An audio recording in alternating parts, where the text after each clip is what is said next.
இந்த திருத்தலம் உங்கள் வாழ்வில் அறியும் அரணும் இருக்க இடத்தில் வெற்றி பெறுவது நிச்சயம். எதிலெல்லாம் வெற்றி பெறணும்?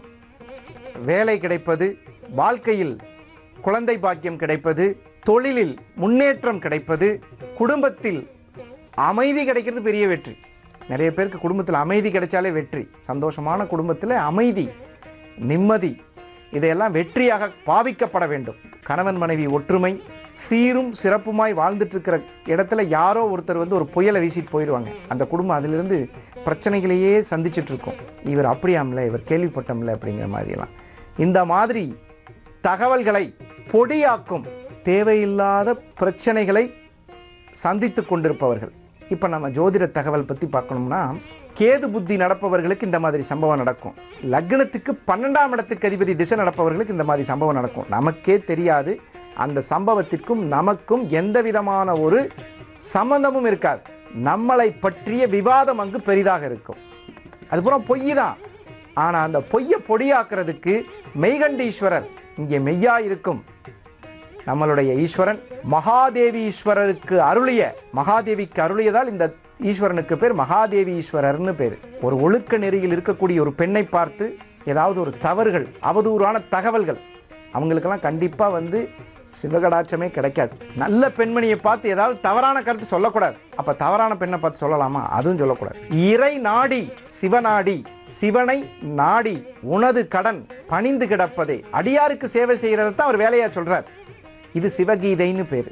சிவகீதையில் என்ன சொல்லப்பட்டிருக்குது என்றால், ஒரு மனிதன் அடியாருக்கு தொண்டு செய், இதுதான் கட்டளை, சிவபெருமானுடைய கட்டளை. சிவகீதையில் சொல்லப்பட்ட வரிகள், சிவபெருமானுக்கு தொண்டனாய் இருக்கிறவனுக்கு தொண்டு செய். மீறி எனக்கு பிரச்சனை வருது, யாரோ ஒருத்தர் என்னை பற்றி அவதூறா சொல்கிறாங்கன்னு நினைக்கிறவர்களுக்கு இந்த ஸ்தலத்தில் மகாதேவிக்கு அருளிய அருள்மிகு மகாதேவி ஈஸ்வரரை தொழுதால் வாழ்வில் வரக்கூடிய இன்னல்களிலிருந்து விடுதலையும், அவதூறு பிரச்சனைகளிலிருந்து மகாதேவி ஈஸ்வரரின் அருளுக்கு பாத்திரமானால் என் செய்யும், வினைதான் என் செய்யும் அப்படின்னு கேள்வி கேட்கலாம்.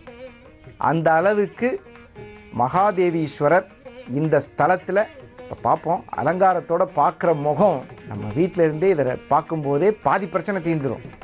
வாய்ப்பிருப்பவர்கள் நேரடியாக சென்று சிவனை தரிசிக்க ஏற்பாடு செய்து கொள்வது சாலச் சிறந்தது.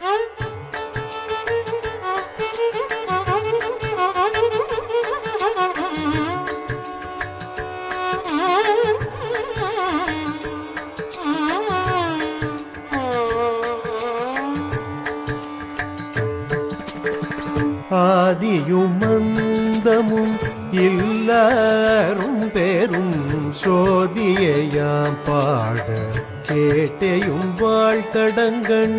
ஆதியும் அந்தமும் எல்லாரும் பெரும் சோதியையாம் பாட கேட்டையும் வாழ்த்தடங்கண். மாதே வளருதியோ மாதே வளருதியோ செவியோ நின் செவிதான். மாதே வளருதியோ செவியோ நின் செவிதான். மாதேவன் வார்கழல்கள் வாழ்த்திய வாழ்கோலி போய். மாதேவன் வார்கழல்கள் வாழ்த்திய வாழ்கோலி போய். வீதி வாய் கேட்டலுமே விம்மி விம்மி மெய் மறந்து. வீதி வாய் கேட்டலுமே விம்மி விம்மி மெய் மறந்து. போதரமளியின் மேல் நின்றும் புரண்டிங்கண். போதரமளியின் மேல் நின்றும் புரண்டிங்கண். ஏதேனுமாகாள் கிடந்தாள் என்னே என்னே. ஏதேனுமாகாள் கிடந்தாள் என்னே என்னே.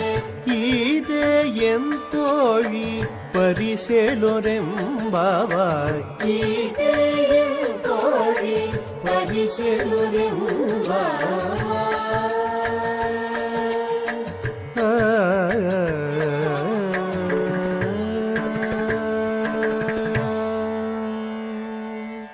இவ்வாலயத்தில் நடராஜர் அபிஷேகம் வருடத்திற்கு 6 முறை சீரும் சிறப்பாக நடைபெற்று கொண்டிருக்கிறது. அதனைத் தொடர்ந்து ஸ்கந்த சஷ்டி உற்சவம் என்று சொல்லக்கூடிய 6 நாள் பெருவிழா அதி விமர்சையாகவும் பிரதோஷ வழிபாடும் சீரும் சிறப்பாக நடைபெற்று கொண்டிருக்கிறது.